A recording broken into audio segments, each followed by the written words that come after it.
Hari ni, Honor lancarkan dua telefon baru dalam series Honor 400, which is Honor 400 biasa dan Honor 400 Pro. Tapi dalam video ni, kita hanya nak fokus dekat Honor 400 Pro sebab Honor 400 biasa ni, kalau korang tengok spek dia, sebenarnya tak banyak pun beza. So, aku rasa lebih better kita fokus dekat Honor 400 Pro. So, jom, tunggu apa lagi?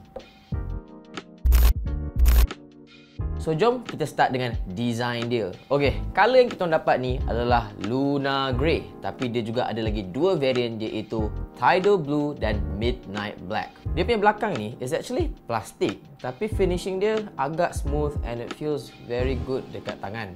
But, dia juga merupakan satu telefon yang inilah fingerprint magnet. So memang fingerprint magnet ni korang akan nampak lah banyak fingerprint. Camera bump dia agak very out there sebenarnya.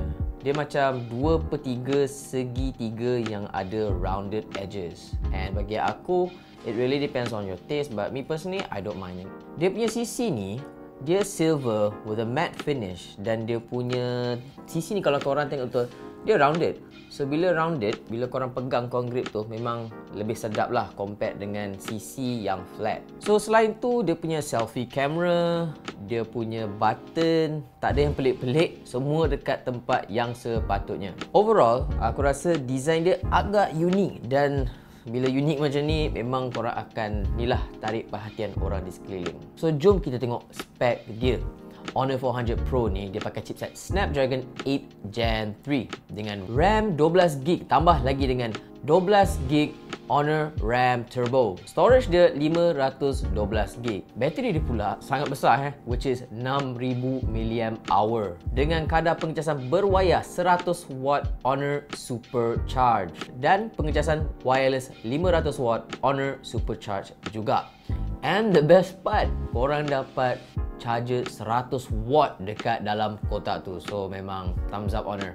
Skrin dia pula ialah skrin 6.7 inci Quad Curve AMOLED 1.5K resolution dengan refresh rate 120Hz. So, dari segi performance, aku dah main game dalam telefon ni, and macam biasa nak test, aku akan main Car X Street. And telefon ni boleh handle game ni pakai setting medium plus high at 60 frames per second. Seriously, aku agak impressed sebab chipset ni dah dikeluarkan 2 tahun lepas tapi masih mampu untuk handle game berat macam ni.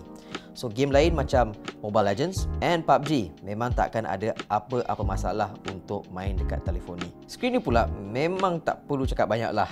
Korang pun dah tengok gameplay game tadi. So kalau korang tengah scrolling konten dekat social media atau tengok YouTube dan Netflix, korang akan dapat the best experience. Dia punya AMOLED screen dengan refresh rate 120Hz memang sedap mata memandang.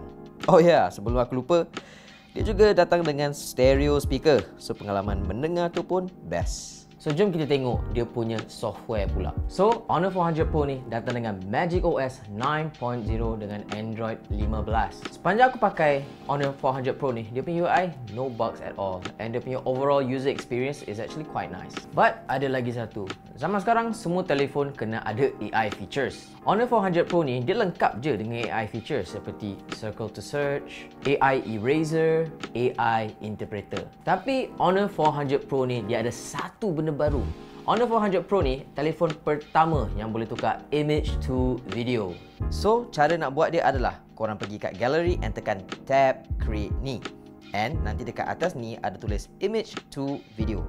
Korang tekan je mana-mana gambar yang korang nak tukar dan tada! Gambar korang jadi video. Dia tak perfect. Kadang-kadang dia punya pergerakan tu nampak pelik, especially untuk subjek manusia.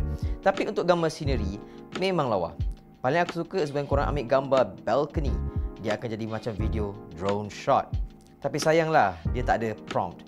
Kalau ada, at least korang bolehlah bagi input untuk video tu. Tapi for now, dia just akan randomly buat video tu untuk korang. Dan lagi satu benda, korang hanya boleh generate 10 image to video pada satu hari. Lastly, kamera dia.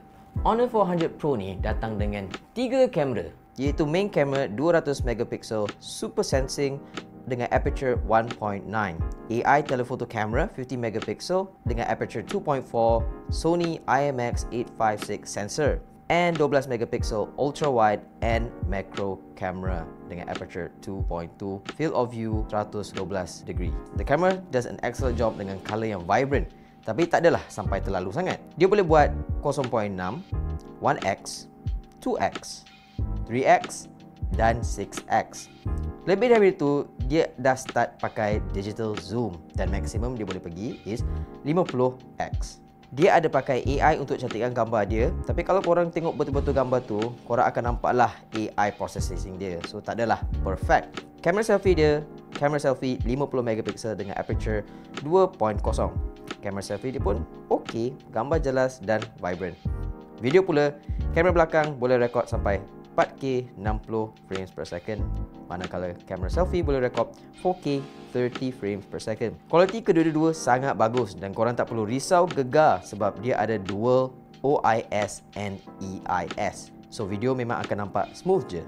Itu semua like specs, itu semua kebaikan dia. Tapi apa kekurangan phone ni? So the first all bagi aku is dia punya screen. So, dia punya screen ni bukan masalah kualiti, tapi masalah cara dia design screen dia.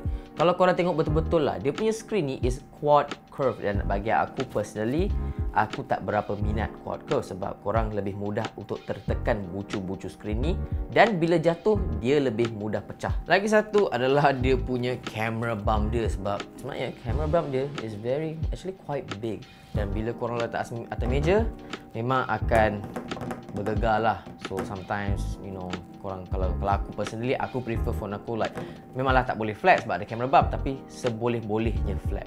Tapi this is a bit wobbly and not something yang aku suka lah. Tapi itu semua nitpick. Ada setengah orang tak kisah pun. Kalau korang tak kisah pasal semua tu, aku boleh kata like this phone is really good, very solid phone.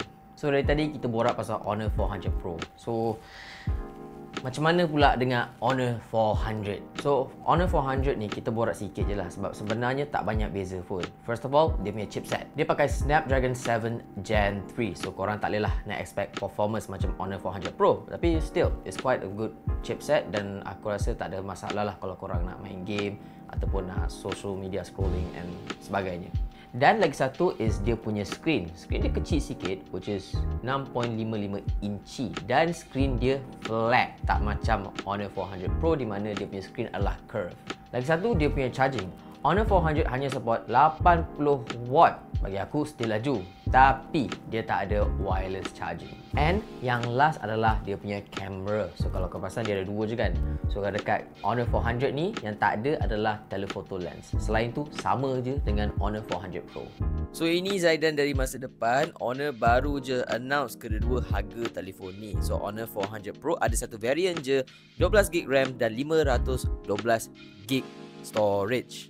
Harga dia adalah RM2,699 dan Honor 400 biasa ada dua variant, which is variant pertama adalah 12GB RAM dan 256GB storage, dijual pada harga RM1,899 dan variant kedua adalah 12GB RAM dan 512GB storage, dijual pada RM2,199. So itu saja untuk review kali ni. Apa korang rasa dengan Honor 400 Pro dan 400 biasa? Komen pendapat korang dekat bawah. Kita jumpa lagi.